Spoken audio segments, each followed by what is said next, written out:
Zikir itu panas. Dalam zikir itu ada energi ilahiyah, ada nur tapi hal. Itulah sebabnya zikir itu bisa menetralkan banyak hal. Bismillahirrahmanirrahim, la yadurru ma'asmihi syai'un fil ardi wala fis sama'i bismillah. Dengan nama Allah, ini gak usah datang ke dukun ya, amalkan ini. Mau diserang-serang dalam politik ya, kali Bu Bupati, Pak Wakil diserang orang, amalkan ini pagi sore, satu nafas. Bismillahilladzi la yadurru ma'asmihi syai'un fil ardi wala fis samaa'i wa huwas samii'ul 'aliim. Ini langsung turun dari langit. Ini lafaz ini langsung turun dari langit. Diajarkan Rasulullah SAW kepada sahabat. Diriwayatkan oleh Imam Abu Dawud dengan nama Allah.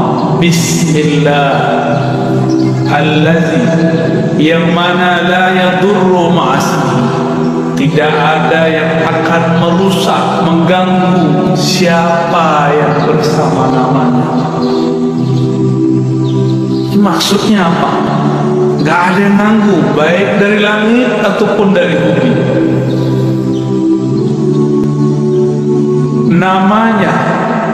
Namanya Allah.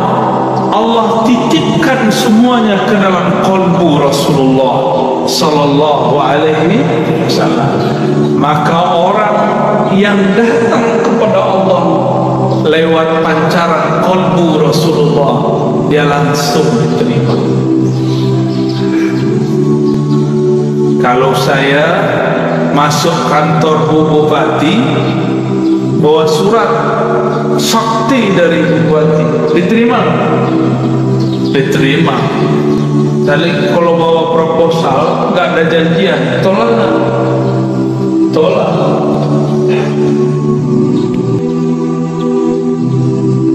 Biasanya kalau pegawai itu ada kartu ya, kartu pengenal diri, apa namanya? ID card. Itu kalau kita kemana-mana pakai ID card, tertulis di situ statusnya apa. Pasti tempat itu menghormati kita. Yang dipandang bukan kita, ID card. Ya, siapa yang membawa nama Allah, siapa yang bersama Rasulullah, maka dia akan dihormati di mana saja. Imam Ahmad bin Hanbal dilecehkan oleh Al-Ghazali, ditelanjangi.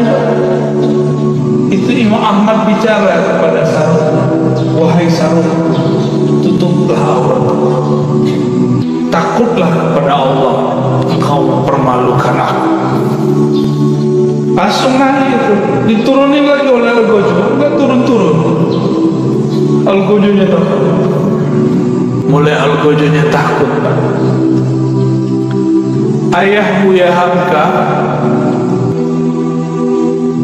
mau dirampok oleh penyamun dulu di tengah jalan. Dulu kan belum ada PJR ya, belum ada polisi ngawal kalau Ustaz jalan. Dulu ayah dari Buya Hamka namanya Syekh Abdul Karim Amrullah mau dirampok, mau dibunuh oleh penyamun. Terus beliau bilang, tunggu sebentar, saya baca surat Yasin. Yasin itu nama siapa? Nama Rasulullah SAW. Terus ada teknik membacanya. Selesai baca Yasin, itu orang sudah sujud-sujud. Maaf saya, bingung beliau. Ternyata ini orang melihat sesuatu ketika Syekh Abdul Karim membaca surat Yasin. Bisa begitu Pak, tapi kalau Bapak yang baca nggak ada yang aneh. Baik. Rasulullah sallallahu alaihi wasallam dieluk-elukan namanya baik di langit ataupun di bumi. Coba lihat, Sayyidina Jibril bolak-balik naik langit, tapi setiap kali sampai di langit pertama selalu tanya, "Mananta? Ente siapa?" Itu Jibril. Jibril langsung bilang, "Saya orang yang bawa risalah Nabi Muhammad." Buka langsung, sebut nama Nabi, buka langsung. Jadi pembuka pintu langit nama Nabi Muhammad sallallahu alaihi wasallam. Maka orang-orang yang hidupnya bermasalah, cobalah mulailah salawat pagi 100, sore 100, malam 100. Di setiap senggang, lagi di motor, lagi di mobil, salawat 100 kali. Jangan kurang salawat setiap hari daripada 500 kali lah. Sembari bekerja, sembari bergerak. Apa susahnya? Kenapa bersosial media tidak susah, tapi bersosial media dengan Rasulullah susah? Kenapa kita mau jemput rezeki? Para rezeki itu ada berkah Nabi sallallahu alaihi wasallam. Rezeki terbesar umat adalah lahirnya Rasulullah sallallahu alaihi wasallam. Suatu kali Uwais Al-Qarni hendak pergi haji. Tiba-tiba ibunya mengatakan, "Wahai Uwais, jika engkau pergi, dengan siapa ibu?" Kata Uwais, "Baiklah ibunya, tapi tunggu sebentar, aku berikan semua perbekalanku kepada temanku yang sedang merindukan Rasul." Tapi dia tidak punya bekal, orang tuanya sudah tidak ada, dihantarkanlah kepada orang tua. Entah dapat apa rasanya. Orang-orang berangkat, dia tidak bisa berangkat. Teman-temannya Uwais dan teman-temannya semua berangkat, orang ini gak berangkat. Tiba-tiba Uwais ketuk pintu mengatakan, "Wahai Tuhan, wahai sahabat, ini semua bekal aku berikan kepada engkau." Orang ini lagi sujud, ingin berangkat tapi tidak punya uang, ingin berangkat tidak punya kendaraan. Apa yang dia hasilkan? Lalu dia bertanya, "Lalu engkau bagaimana wahai Uwais?" "Aku masih punya ibu." Jika rindu Rasul sallallahu alaihi wasallam harus merawat ibu. Orang yang rindu Rasulullah tidak hormat kepada ayah ibunya, batal cintanya. Orang cium tangan guru tapi tidak cium tangan ayah ibunya, batal cium tangannya.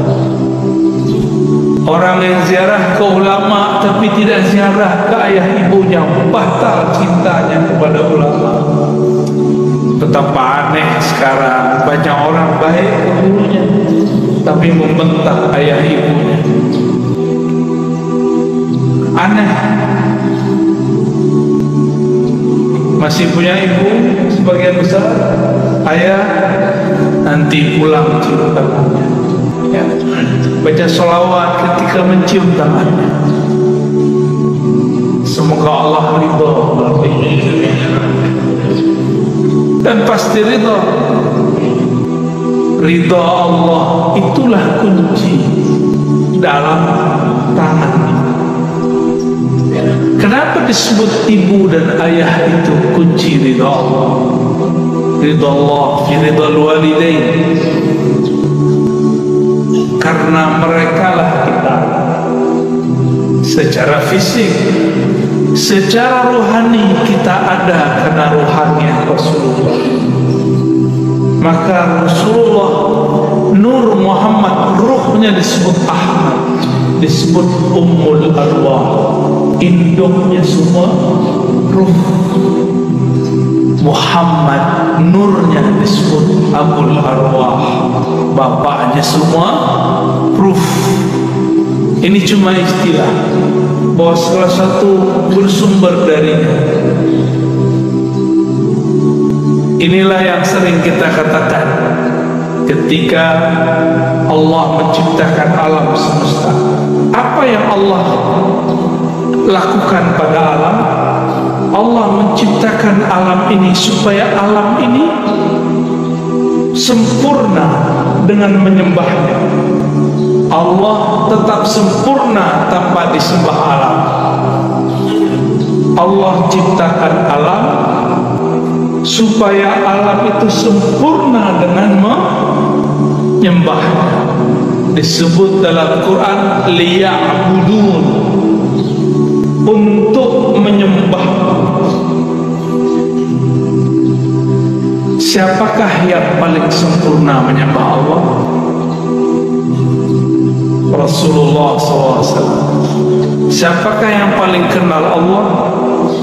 Rasulullah SAW. Maka yang dimaksud dalam ayat ini, tidaklah menciptakan jin dan manusia illa liya'budun, kecuali untuk menyembahku sebenar-benar menyembah, mengenalku benar-benar mengenal. Itulah sosok Rasulullah Sallallahu Alaihi Wasallam. Jadi ayat ini berbicara tentang Rasulullah Sallallahu Alaihi Wasallam. Jadi jika ada orang mengatakan tidak usah buat maulid, tidak usah buat zikir-zikir, gak usah buat zikir jamaah, gak usah buat manaqib, tugas kita ibadah, yaitu ibadah.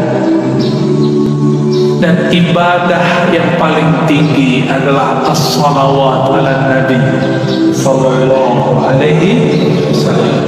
Ini saya ulang-ulang ya, supaya masuk ke alam sadar kita dan alam bawah sadar kita. Allah sholat nggak? Allah sholat nggak? Allah sholat subuh nggak? Saya ulang yang kencang dong. Allah sholat nggak? Allah haji nggak? Allah puasa nggak? Allah sedekah nggak? Tapi Allah bersalat. Inna Allah malaikatahu yusholluna. Jadi sebelum ada salatnya kita, Allah sudah salawat kepada Nabi. Sebelum ada zikir, baca Quran, ngaji kita, belum ada thariqat kita, belum ada mazhab kita, belum ada manhaj kita, belum ada, Allah sudah bersalawat. Maka ciri-ciri musuh Allah, dia benci orang salawat. Meskipun sorbannya 7 kali lilit, meskipun jenggotnya sepanjang tali apa? Tali rapia. Bapak kayaknya kesal banget orang rapia. Korban sepertinya ya. Nggak ngaruh ya? Tidak berpengaruh. Bapak Ibu yang berkata, karena salawat itu adalah fiilnya Allah. Salawat itu apa? Apa arti fiil? Kerjanya Allah. Dengan salawat itulah Allah menciptakan. Salawat itu artinya cinta dan kasih sayang. Maka kalau kita salawat, Allahumma salli ala Sayyidina Muhammad, apa artinya? Ya Allah, sampaikan cinta, salam, kasih sayang kepada baginda Nabi Muhammad. Jadi sholawat itu jangan pakai terjemahan biasa. Ya Allah beri sholawat ke Nabi Muhammad. Itu bukan memaknai. Itu namanya translate, menterjemah. Bersolawatlah dengan rasa, bersolawat dengan rasa. Kita mengatakan, Ya Allah, baligh salami wa salati ala sayyidina Rasulullah. Sampaikan salam rinduku, cintaku kepada Rasulullah Sallallahu Alaihi Wasallam. Kalau sudah cinta, apapun yang disuruh, yang dimintanya, mau nggak? Dulu kita belum kenal orang, ngasih 500 dia susah. Sekarang sudah jadi pasangan, mau dia minta 5M, kalau ada kita kasih, kalau nggak ada selamat. Jamaah subuh yang diberkahi Allah, bahkan subuh ini ada karena salawat kepada Rasulullah Sallallahu Alaihi Wasallam. Wasubhi idza tanaffas, begitu ya, demi waktu subuh yang berhembus, yang bernafas. Jika Allah tidak bernafas dengan salawatnya, maka bunyi nafasnya Allah salawat kepada Rasulullah Sallallahu Alaihi Wasallam. Maka niatkan hidup ini untuk bersalawat kepada Rasulullah. Inilah yang disebut takhallaqu bi akhlaqillah. Tirulah fiil-fiilnya Allah, tirulah akhlaknya Allah. Allah itu mencipta alam dengan salawatnya karena cinta kepada Rasulnya. Maka beramallah karena cinta, bukan lagi buat maulid, buat manakib karena ada hajat. Pak Kiai, Pak Ustaz, doakan saya bisa beli rumah. Pak Kiai, doakan saya beli mobil. Pak Kiai, samalah kau dengan onta ya. Onta datang ke Nabi, ya Rasulullah, perutku lapar, tugasku banyak, tuanku nggak tahu diri. Onta datang nangis, yang dikadukannya bukan ya Allah Rasulullah izinkan aku bersamamu, nggak ada dia ngomong begitu. Onta, paham onta? Si kayu ngomong, aku ingin di surga aja. Tapi beda dengan Abu Bakar, beda dengan Umar, beda dengan Utsman, beda dengan Ali. Mereka ingin jadi pintu-pintunya Rasulullah. Maka ujung dari pintunya Rasulullah, pintu terdekat Sayyidina Ali. Apa kata beliau? Aku kota ilmu, Alilah pintunya. Maka tiada satu mazhab, satu manhaj, satu aliran, satu pemikiran yang sahih kecuali sanadnya bersambung kepada Sayyidina Ali. Tapi syaitan tidak tinggal diam. Dia buatlah, dia campur adukkanlah cinta kepada Ali dengan benci kepada sahabat. Namanya kelompok Rafidhah, kelompok yang membenci sahabat Rasul Sallallahu Alaihi Wasallam. Ya, kita cinta Sayyidina Ali, cinta juga sahabat Rasul. Ini perbedaan kita dengan Syiah Rafidhah. Mari berguru kepada orang bersalah, nanti bersambung kepada Sayyidina Ali. Lebih kurang itu pengantar rindu yang dapat saya sampaikan.